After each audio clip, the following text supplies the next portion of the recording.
Hello दोस्तों, कैसे हैं आप सब। उम्मीद करता हूँ आप सब बहुत अच्छे होंगे। मैं हूं मनीष और आप देख रहे हैं स्मार्ट जीके ट्रिक का करंट अफेयर सेशन।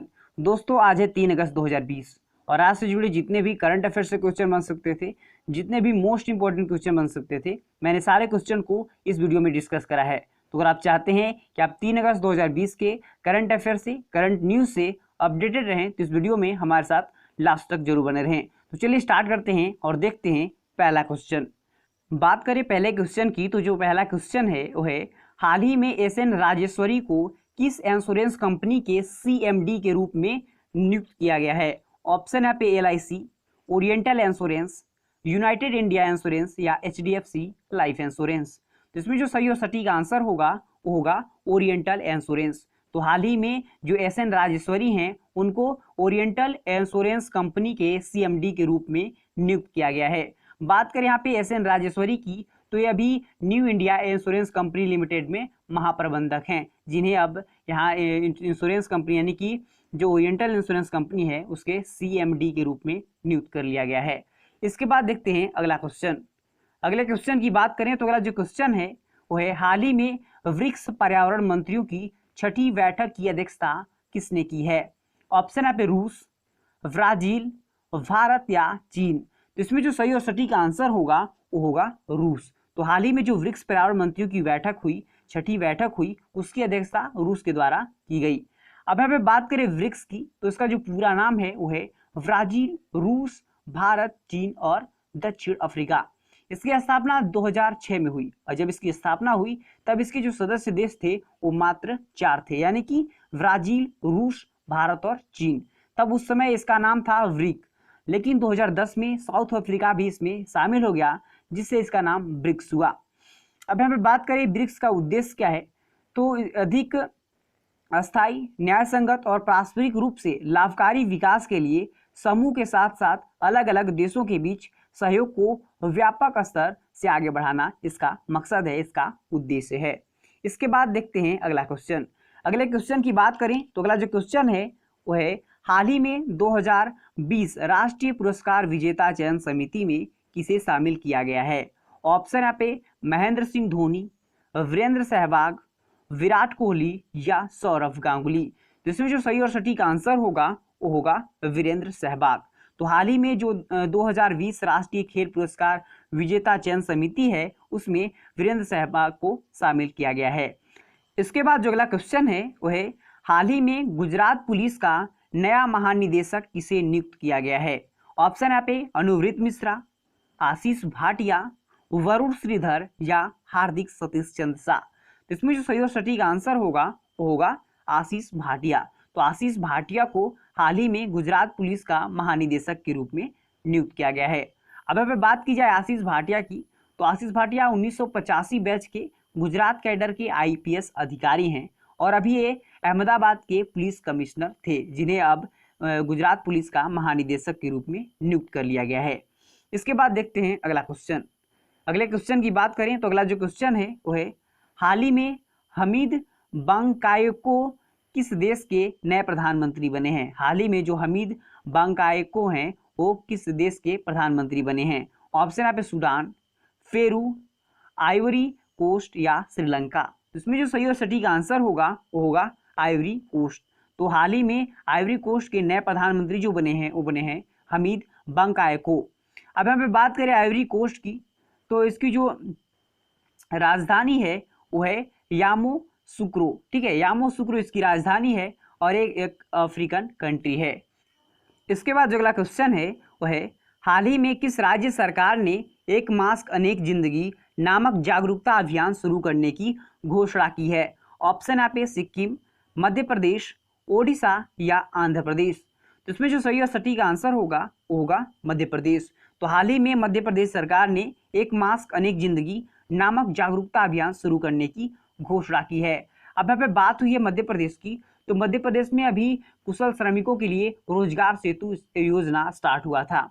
इसमें जो कुशल श्रमिक हैं उनको रोजगार के अवसर देने के मकसद से इस रोजगार सेतु योजना को स्टार्ट किया गया है।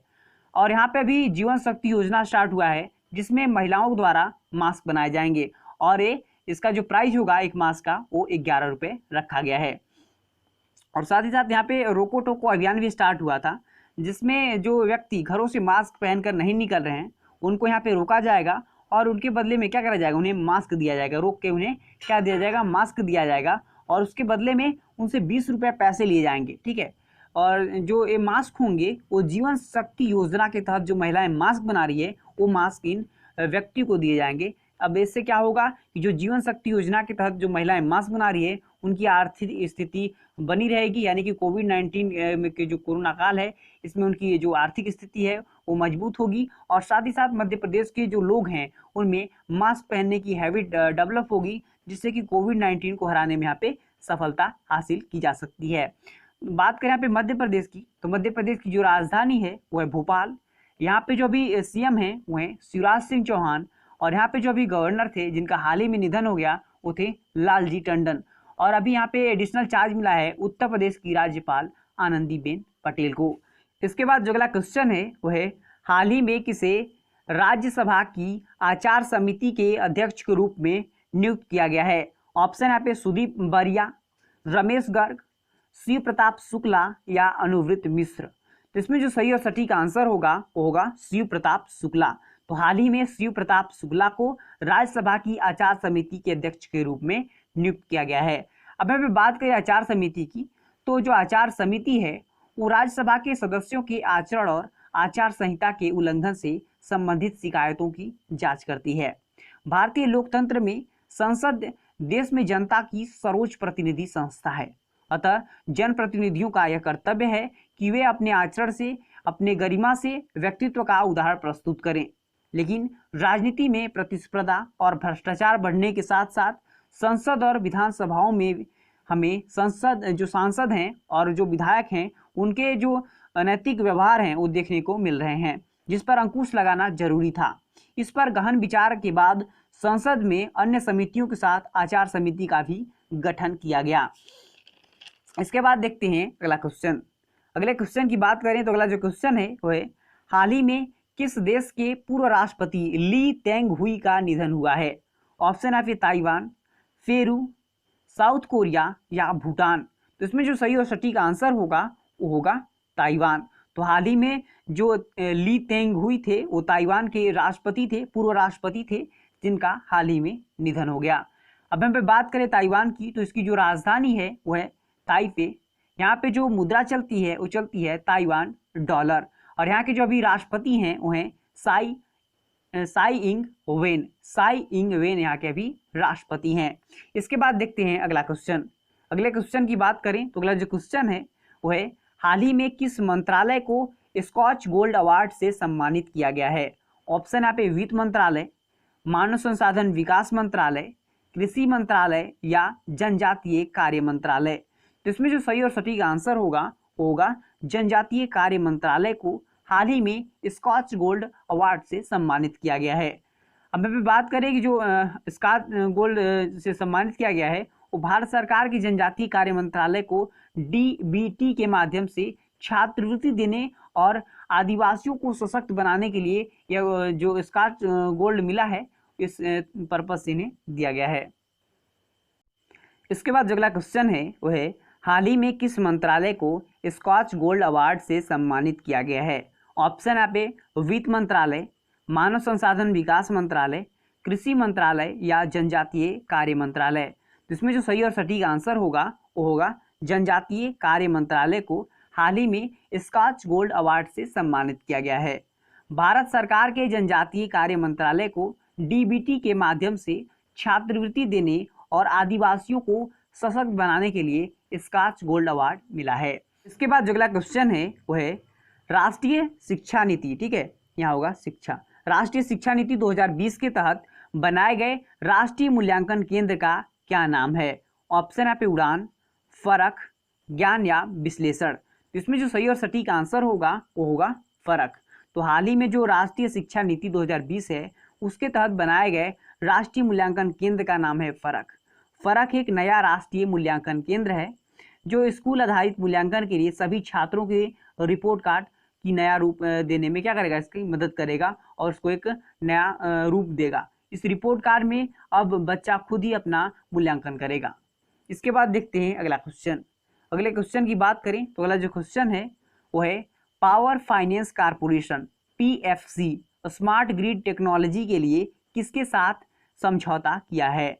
ऑप्शन है यहाँ पे IIT Kanpur, IIT Delhi, IIT Madras या IIT बॉम्बे। तो इसमें जो सही और सटीक आंसर होगा वो होगा IIT कानपुर। तो हाल ही में जो पावर फाइनेंस कारपोरेशन PFC है उसने स्मार्ट ग्रिड टेक्नोलॉजी के लिए जो IIT कानपुर है उसके साथ समझौता किया है। अब अगर बात करें पावर फाइनेंस कारपोरेशन PFC की, तो ये अनुसंधान और उद्यमिता को बढ़ावा देने के लिए IIT कानपुर के साथ समझौता किया है। इसके बाद जो अगला क्वेश्चन है वो है हाल ही में किस अरब जगत का पहला परमाणु ऊर्जा संयंत्र शुरू हुआ है। ऑप्शन है पे कतर, सऊदी अरब, संयुक्त अरब अमीरात या बहरीन। तो इसमें जो सही और सटीक आंसर होगा वो होगा संयुक्त अरब अमीरात, यानी कि UAE में अभी पहला अरब जगत का परमाणु संयंत्र स्टार्ट हुआ है।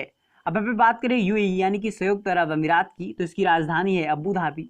यहाँ पे जो मुद्रा चलती है वो चलती है दिरहम, और यहाँ के जो प्रेसिडेंट हैं वो हैं खलीफा बिन जायद अल नहयान। खलीफा बिन जायद अल नहयान यहाँ के अभी प्रेसिडेंट हैं। तो दोस्तों कैसा लग रहा है हमारा सेशन, आप हमें कमेंट करके ज़रूर बताएं। अगर ये सेशन पसंद आ रहा हो, ये वीडियो पसंद आ रहा हो तो वीडियो को लाइक करें, शेयर करें, और साथ ही साथ अगर अभी तक आपने इस चैनल को सब्सक्राइब नहीं किया है तो प्लीज़ इस चैनल को सब्सक्राइब करें और साथ साथ बेल आइकन को भी दबाएं, जिससे कि आने वाला नोटिफिकेशन आप तक सबसे पहले पहुंच सके।